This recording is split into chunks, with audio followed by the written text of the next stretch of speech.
Hi everyone, Ariel Diamond here from My Sober Compass. I'm so excited to be live today because today is my 5th year sober birthday, and I cannot even tell you guys how happy I am to be here right now. And the comments I've been getting are absolutely amazing. People just are supporting me from all over the world, and wow, do I feel the love today.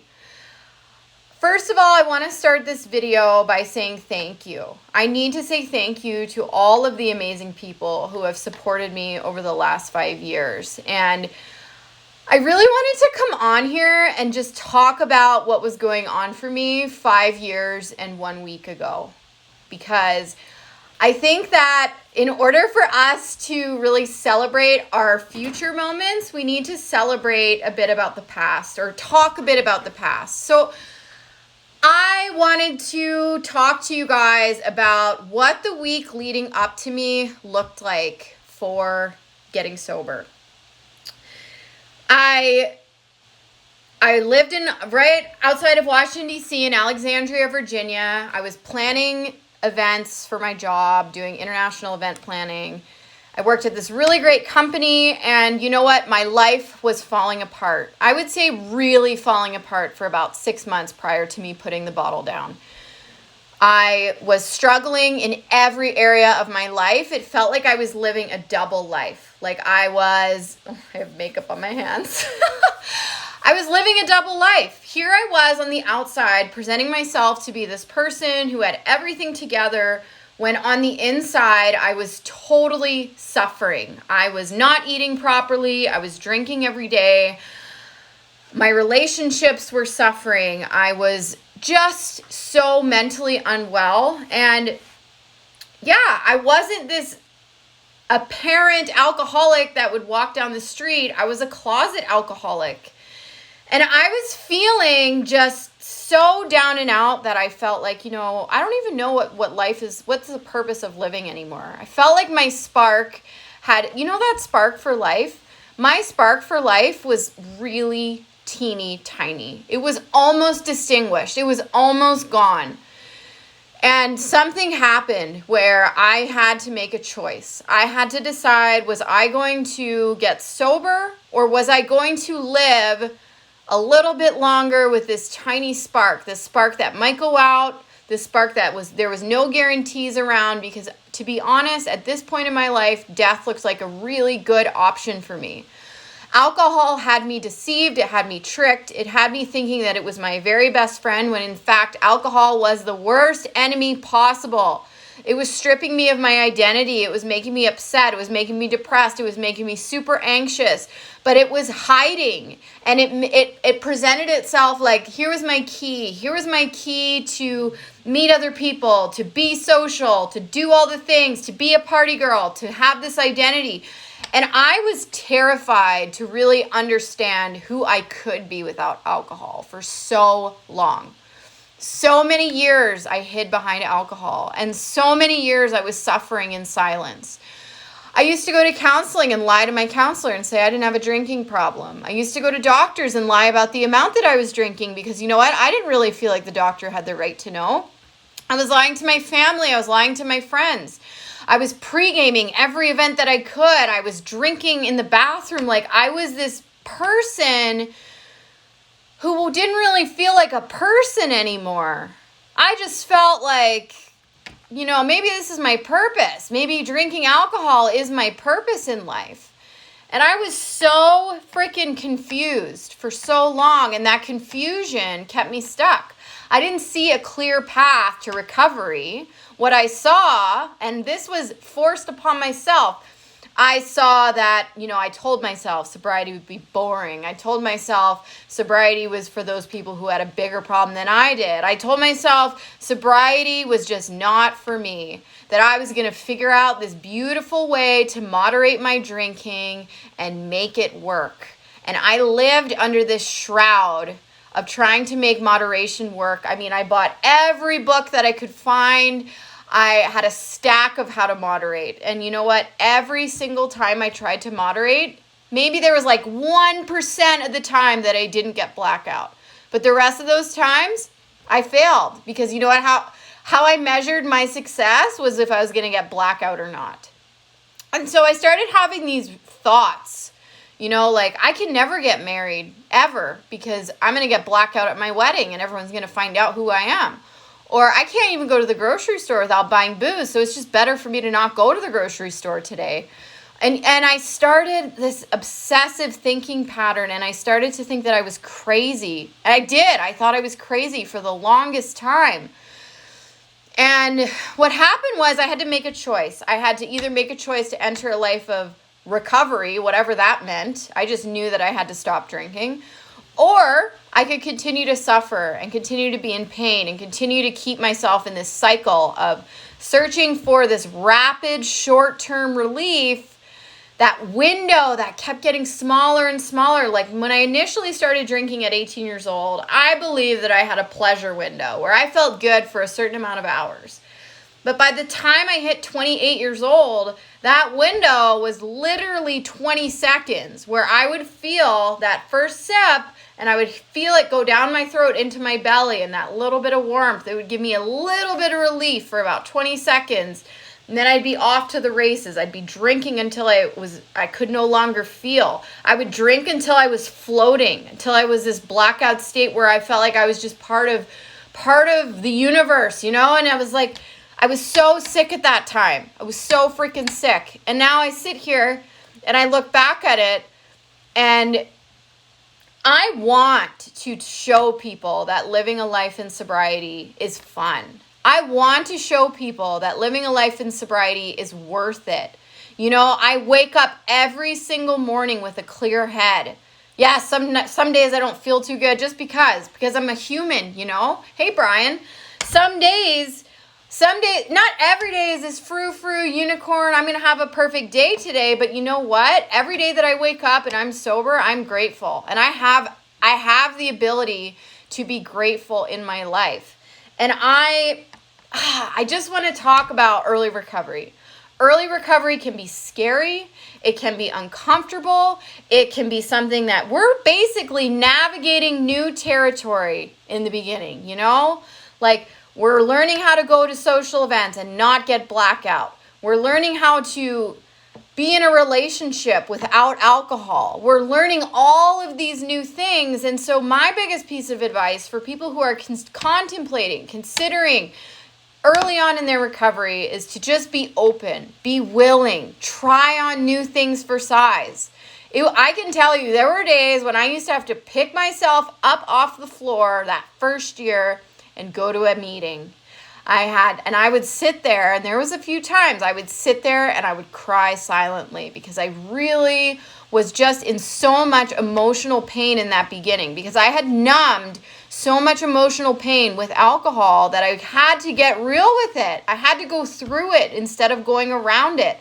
I had to let it out instead of suppressing it inside and bottling it and hiding it and making myself just present myself to the world as this person who had all their stuff together, when the reality was my insides were rotting away and my feelings were just stacking and swirling and twirling that I couldn't even tell the difference between being happy anymore or being depressed. I just knew that I just was a shell of a human who was not only suffering from alcoholism, but also eating disorder, also relationship issues. I was suffering. And you know what? Today in recovery, I don't have to do that. I don't have to. And I don't want to paint this picture like my life is perfect. But you know what? I want to tell you, it's a hell of a lot better than it was when I was back in my addiction. It's 1,000, 10,000, a million times better than it was back when I was drinking. So much better. I have that flame for life now.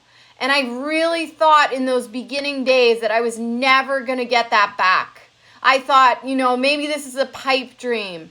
Maybe giving up alcohol isn't all it's cracked up to be. And the moment that I opened my eyes and started looking at other people that were already living this full life in recovery is that moment that everything started to change. I started to realize, hi Katie, I started to realize that I was this huge sponge, and I was a product of my environment. So of course, if I'm going to go out with people on a Saturday night and hang out with everyone who wants to get drunk, of course I'm going to feel like an outsider. Of course I'm going to feel like I'm not enough. Of course, of course, of course. And so today, I don't do that. Today, I surround myself with healthy people, with people that want to get better, with people that give a crap about how I'm feeling, you know? When people ask, how are you doing? They actually want to know the answer. I have changed a lot of things in my life to get to 5 years. I have gotten uncomfortable. I have really dug in to sobriety because you know what? I knew that if I didn't get sober, something deep in my bones told me that I wasn't going to make it. I just knew. And I don't know how else to describe it. Maybe this is my burning bush moment of just knowing at that point in time that if I didn't get my shit together, if I didn't stop drinking, I was going to die.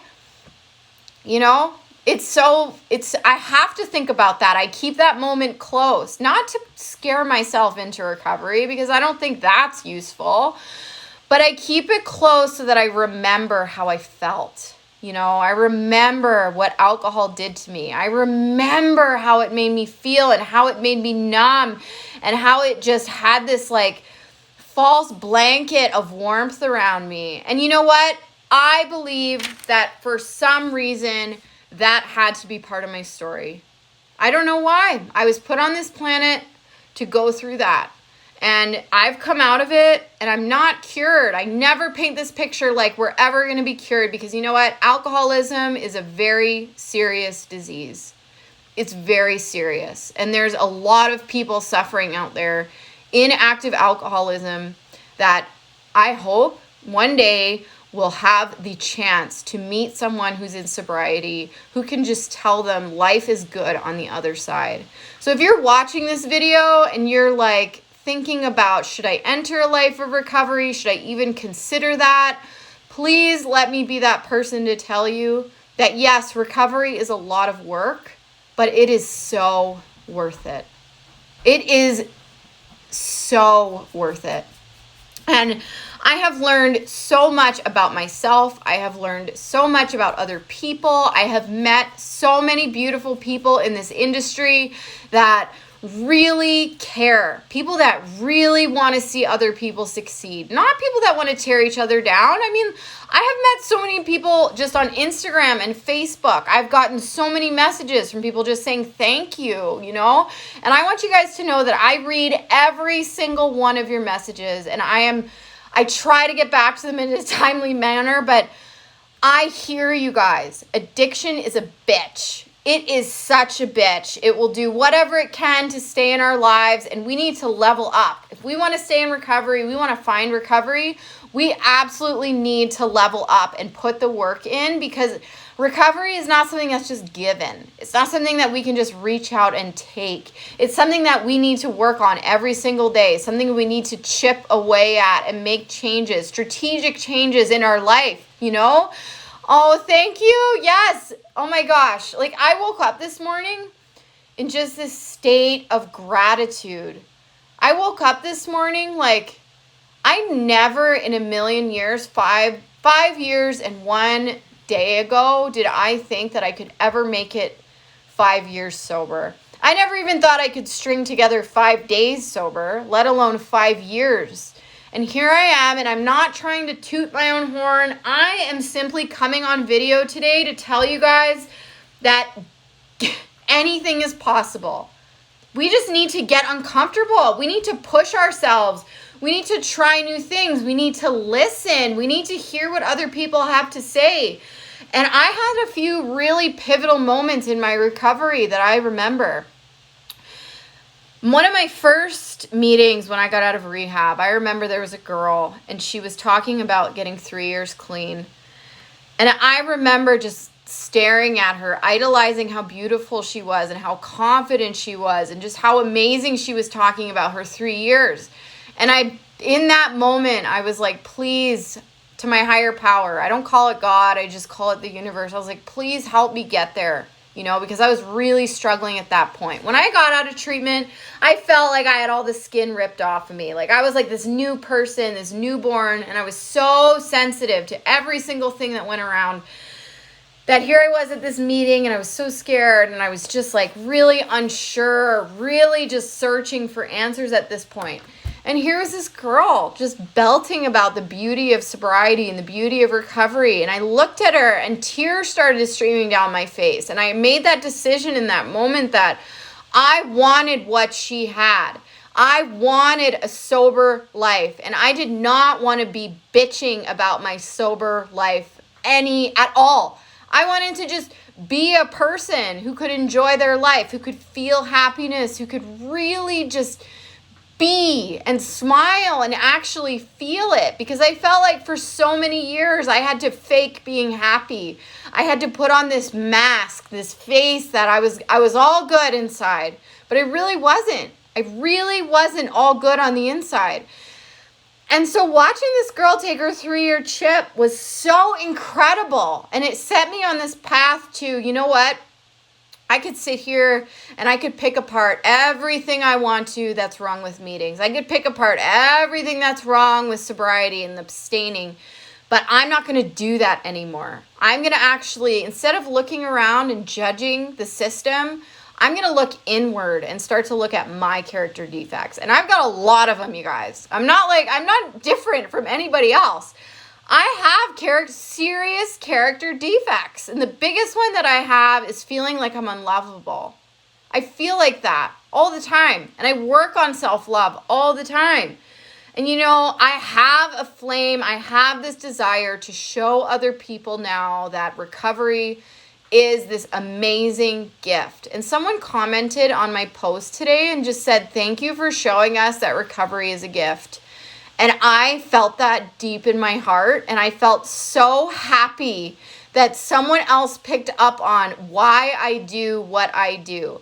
I am a coach in sobriety because I seriously, I have lived this, I have walked this road, and it is so worth it. And if I can get that across to one person every single day, it makes my life worth it. I could be back in that darkness really quick. I teach clients this. One of the first things that I teach clients is play the tape forward. Think about what would happen if you go out and pick up that first drink today. Imagine the next 24 hours, because whether you have 5 years, 50 years, 5 minutes, 5 hours, 5 days, it doesn't matter. The same thing happens to us all when we have that first drink if we are suffering from alcoholism. We become a different person. The obsession starts, the body craving starts, everything starts, and everything is a domino effect. So to me, having a first drink, that is not just one drink. Having a first drink is the start to having 1,000 drinks. And I've lived that. I went through a period of recovery for 4 months when I did not have a program. I did not have support. I just simply willed myself into recovery. And that's something that we call white knuckling in the industry, and white knuckling is miserable. It is brutal. It filled me with rage. It made me mad. How come I can't drink like a normal person?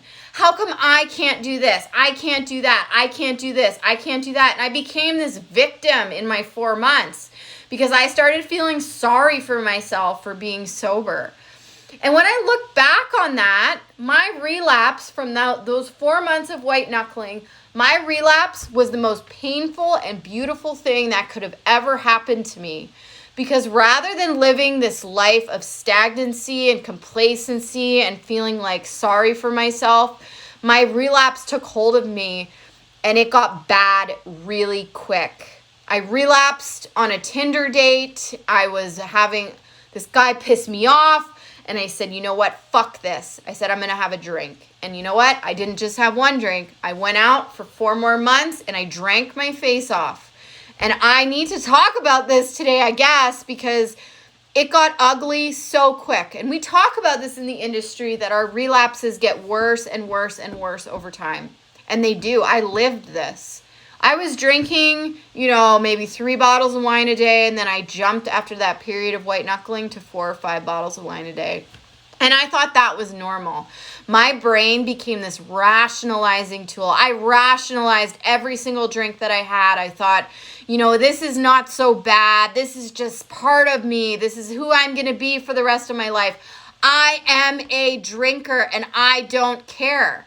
Until my relapse took me to that point of, it wasn't I'm a drinker, I don't care. It was, I don't care if I live anymore. I don't care. This is miserable. I am hungover every day. I'm losing my identity. I'm losing my job. I'm losing my friends. I'm losing myself. And I need to talk about the dark because you know what? It makes me appreciate the light so much more. And I know there's people out there that are still suffering. I get it, you guys. I get it. I went through counting my drinks. I went through drinking only beer. Then I went through drinking only wine. Then I tried everything in the book to avoid the truth that I am an alcoholic who numbs with alcohol. I could not accept that from myself for so long. And today, I'm grateful to be an alcoholic. I'm grateful to have had an alcohol problem because you know what? If I didn't have this alcoholism in me, I probably would never, ever have dug deep into who I am. I never would have wanted to look because what I found in there was painful and it's tough and my recovery program is quite extensive, okay? Once I got sober, yes, I put the bottle down and I was in a safe place. I went to rehab. But, all that pain started coming up. And it took a lot of counseling. It took a lot of community programs. It took a lot of support. I have amazing friends in my life. I have an amazing fiance who is also living in recovery. I have beautiful counselors. I have all of these supports. I have amazing supports. And I never ever, my ego kept me stuck in those early pre-recovery days. I just thought, this is how people live. I'm not meant to be happy. And that's really sad that I used to think that because now I see stepping into this new identity in my recovery has been such an incredible experience, and I don't know how long I'm going to live. I know that I've done damage to my body, but I'm here today and my commitment to myself is to do everything that I can to help other people get started on that road to recovery because I lived this and I was so terrified of what the other side would look like, what it would feel like to be sober, what it would feel like to feel that pain in my heart that I knew I had been numbing for the longest time. And stepping into this new identity has been the greatest gift. Never in a million bajillion years did I even think about starting my own company one day. I just thought I was going to be this lemming who's going to work 9 to 5 as an event planner for the rest of my life and not think outside myself. And sobriety gave me a gift. It gave me the gift to actually realize my strengths. It made me realize that I could make my own decisions. It made me realize that, wow, I can work on myself every day. I can find support in other people. I can start to trust other people. And I had a really hard time doing that when I was in addiction. I didn't trust anyone. I didn't even want people around me that saw me for what I was doing, and I have friends that I've made amends to. And I hurt people. And it wasn't purposeful back in my addiction, but I was selfish. I just cared about getting drunk all the time. I wanted that. I wanted that life and I wanted it. And today I don't have to do that. Today I can wake up and I can help other people. And when someone compliments me, I can absorb it. I can say thank you. I can look myself in the mirror. I can make good decisions. I can love other people. and I can love myself. And this is something that I never felt like I had before. So this video is definitely, I'm not trying to toot my own horn here. What I'm trying to get across is that 5 years, 5 days, 5 minutes, we're all the same. We are. Just because I have 5 years doesn't mean I'm better than someone who has 1 day.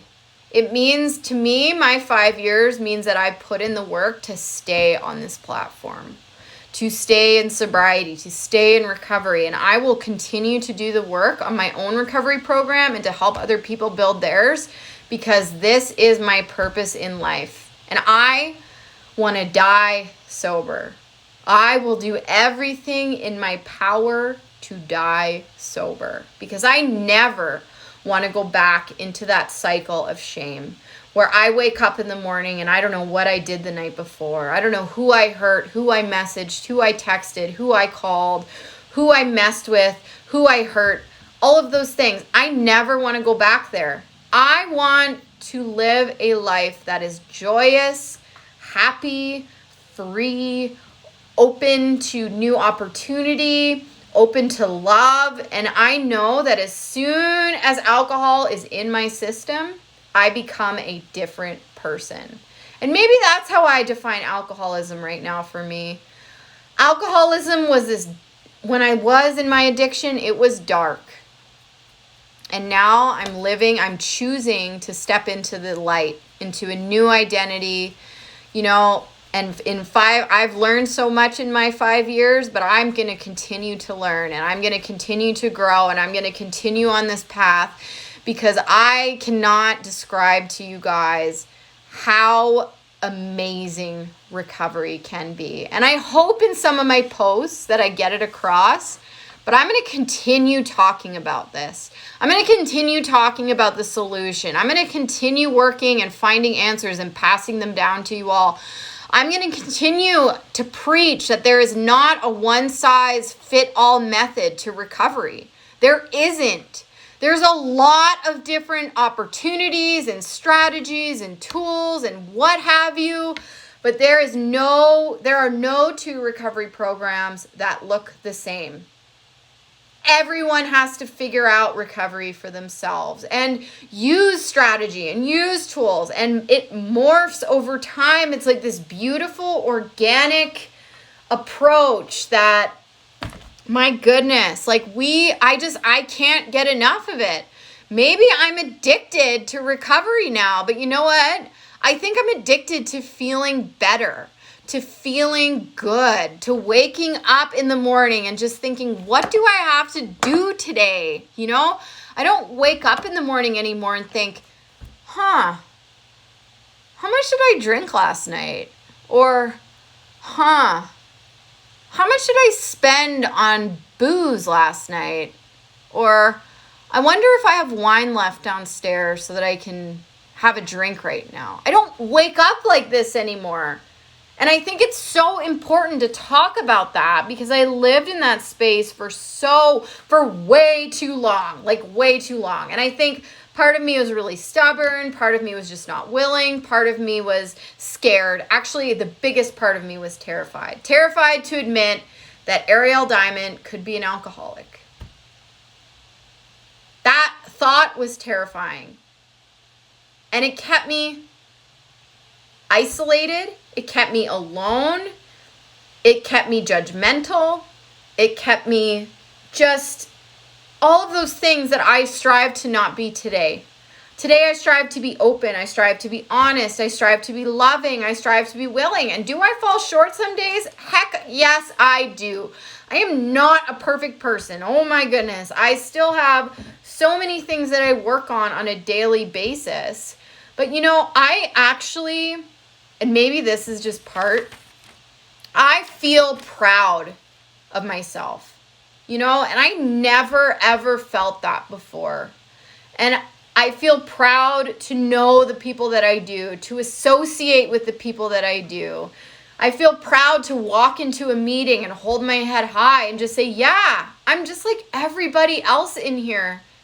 And I have something to learn from each and every one in those meetings, and I try and take away a few lessons from every single interaction that I have at a meeting, in one of my Sober Compass meetings, in group settings. Like, I have lots to learn still. And you know what? This is the exciting part about recovery. We're all works in progress. We are never just going to dig, and find the answer. The answers are going to come as we continue to learn, continue to be open. So many beautiful people are commenting on this video right now, and I can tell you that I would not know any of you, if I was still back in my addiction. I wouldn't. I would be too ashamed to ever go live on Instagram or Facebook. I would never have started my own company. I might not even be alive today, probably not. And so this is why I think talking about the realities of addiction, we need to do that. So whether it's supporting a film like Anonymous, the film that's coming out, meeting someone else who smiles when they walk into a meeting, finding a sober coach that you can work with that actually like really wants to help you, find that person, find someone that you can talk to if you're sitting on that fence of recovery. Because the moment that I started talking and listening to other people, that's when everything started to change for me. Because I realized that I did not have the answers.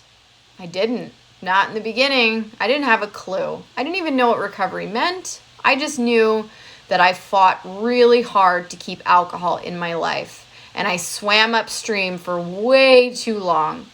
And today I don't have to swim upstream. Today I can let go and I can just go with the flow down the current.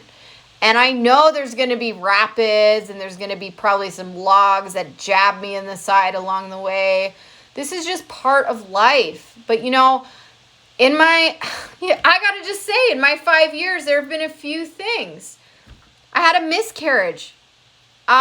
We had a dog that was hit by a puppy that was hit by a truck and run over. There were times when I felt like I wasn't going to make it. And I made it, and I fully believe this. I made it because I was sober. And I can look back on those experiences and I can tell you that I definitely wouldn't be here today if I had gone through those experiences and been drunk. I can tell you that. So I just want to say thank you to this amazing community for always showing up. There's so many people that I see that are going for it. You guys are going for recovery and you are not looking back. And I want to say I respect the hell out of you. Anyone who is putting the work in right now that is saying this is hard, I get it. I totally get that recovery can be hard, but I want to tell you that living a life in active addiction is so much harder. So when we weigh that, every single day we have a choice. We can either work on our recovery or we can work on our relapse. We have two choices. So what are you going to decide today? I know that when I woke up today, I was just so amped to get on video and talk a bit about my story and where I was at and where I am today. And let you guys know, there's no guarantees for any of us. If we're in sobriety, we got to work to stay sober. Because there's no guarantee. There's no cure. There's no shot or pill or anything that will guarantee that we stay sober. Getting sober and being in recovery is in here. It's on the inside. It's not something external that we can just find.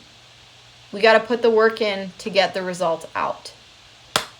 So thank you guys so much for listening. I want to thank this amazing community for always supporting me and helping, and just all of you that comment and participate. I just want you to know that we're all in this together and that you do not have to stay stuck if you are drinking every day or drinking is causing a problem for you. There are solutions out there, and if you can resonate with what I said today, I totally want to reach out to anyone out there who's looking for help. Just send me a message. Send me a message. I hope you guys have an amazing day. Thank you from the bottom of my heart for all of your comments. I love you guys. I appreciate you all so much, and I'm just feeling so much gratitude today. Thank you.